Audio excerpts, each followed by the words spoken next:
Hi guys, welcome to English lesson with me, Cheryl. I understand that we're all so bored staying at home most of the time and not getting to go back to our normal life, which we all dearly miss.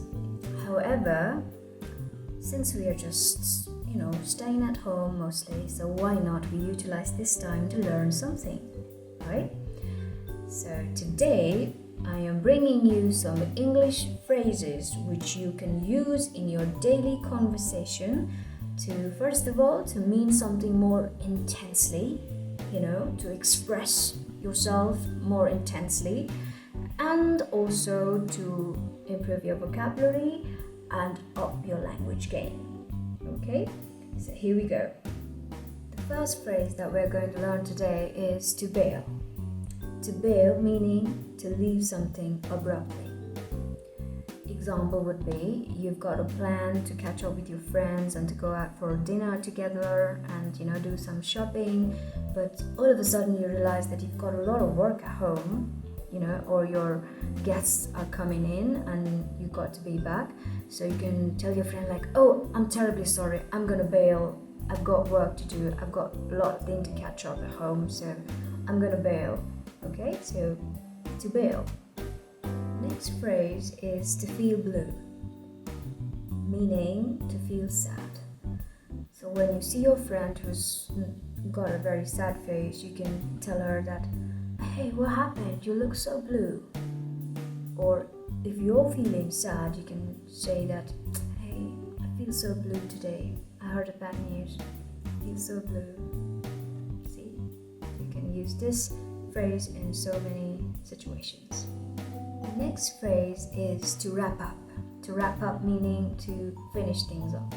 For example, you can say that if you're on a phone and you want to say to your friend that, hey, I'm on a call, I'm wrapping up a conversation, can you please slow it down a bit? It happens with me all the time. So you can say that, I'm wrapping up my conversation, or I'm wrapping up for the day, meaning you're about to finish your work and you're about to go home. So, I'm wrapping up my work. Let me wrap up and I'll call you back. You can use this, wrap up. The next phrase is to hang out, which is cool. To hang out is to spend some relaxing time together. And I know most of us, we do that. Let's hang out, let's hang out this weekend, or let's hang out tonight, let's have some time out together. So you can say that, hey, you're free, let's hang out sometime. It's a cool way to ask somebody out. Next phrase is a bit funny. It is to get busted. To get busted is to get caught.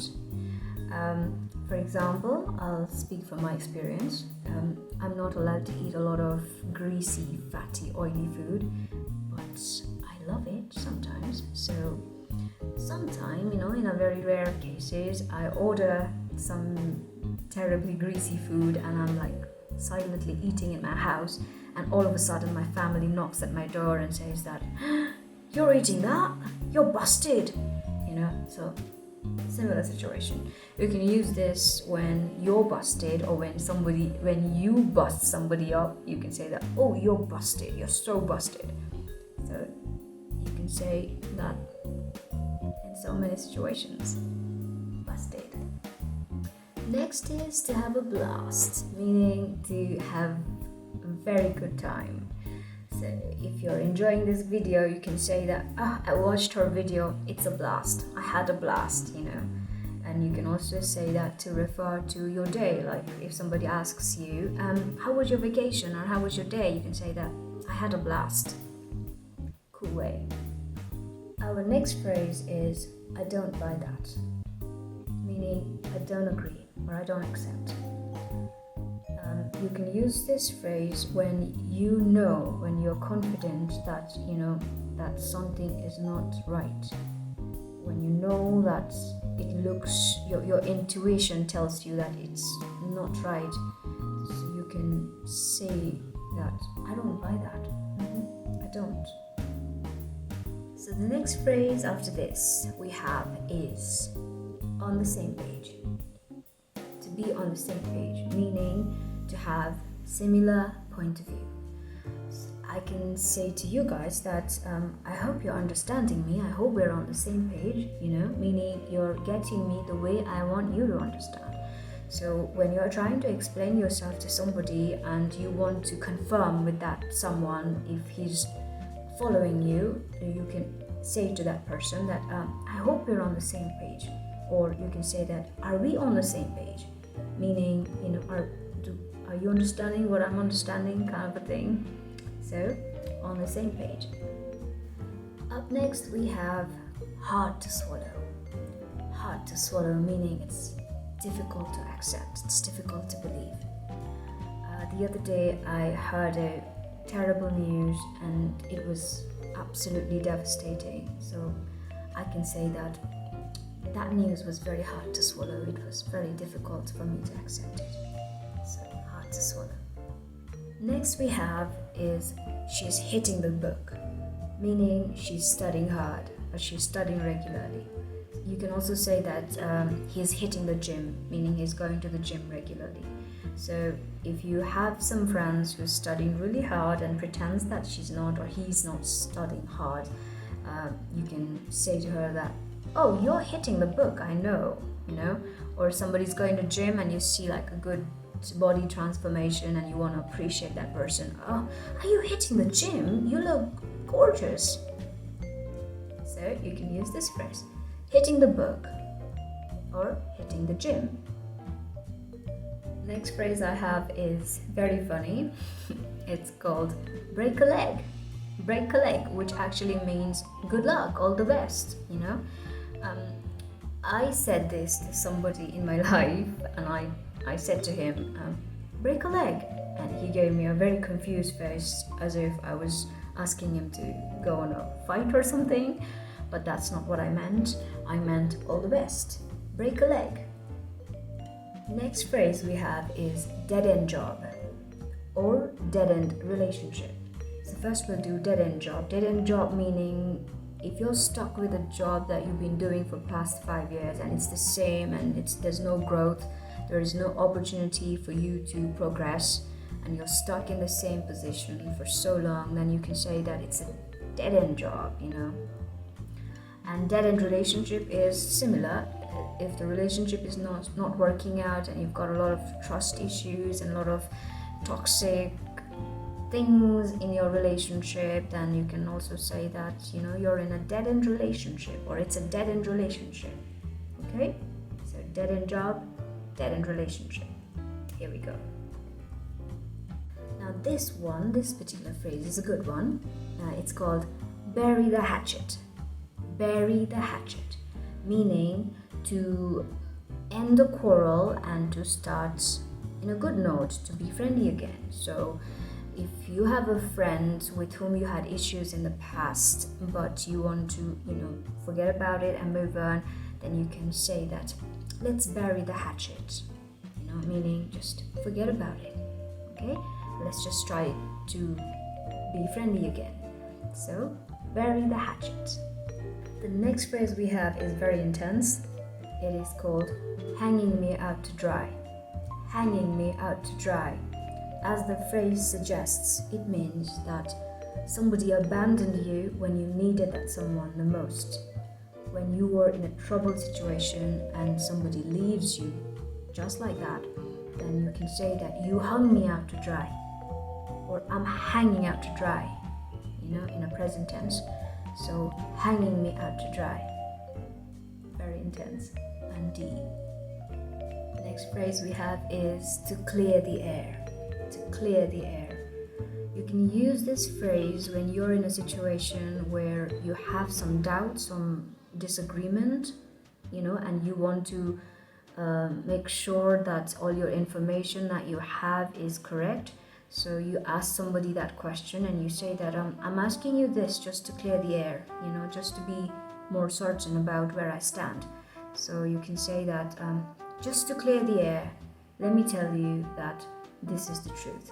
So this is when you can use this phrase, clear the air. Another intense one. This another phrase we have is a little bit informal and I use it all the time. I say, I feel it in my bones. And you can also say, I feel it in my gut, like gut feeling. So gut feeling, or I feel it in my gut, is something that you feel it. Your intuition tells you like this is the thing to do, this is what it is. So when you have that kind of that thing going on in your body, you can say that I feel it in my bones, or I feel it in my gut. It's my gut feeling that that something is true or something might happen. So I feel it in my bones, or I feel it in my gut. Okay, so the next phrase we have is wind is blowing our way. Wind is blowing our way, meaning that the situation or the circumstances or people are favoring you, are taking your side. Everything is working out for your good. So in this situation, you say that the wind is blowing in my way, or the wind is blowing in our way. Okay? Next phrase, a very dangerous one. It is called I'm not falling on your sword. Sword is that weapon. So you say that I'm not falling on your sword, meaning somebody has set a trap for you and you don't want to fall for it. So you tell the person on the face that I am not falling in your trap. I'm not falling on your sword. Okay? A good one as a defense. The next one we have is called too far down the rabbit hole. Too far down the rabbit hole, meaning that you are far too long in something. You've invested a lot, and you've been in that thing for a long time now. It's difficult to get out of it. It's difficult to move on. So you can say that I'm too far down the rabbit hole. Like Alice in Wonderland, she was too far down the rabbit hole. She couldn't come out. Similarly, you can say that I'm too far down the rabbit hole. I can't move on. It's difficult. So the last phrase we have is this has been very taxing. This has been very taxing, meaning that this has been very heavy. This has been very difficult, to process. So you can say that this whole week has been very taxing. You're very stressed, or you're tired, or you're in a situation where it's very difficult for you to ease up. You can say that today was a very taxing. It was a very taxing day. So here you go.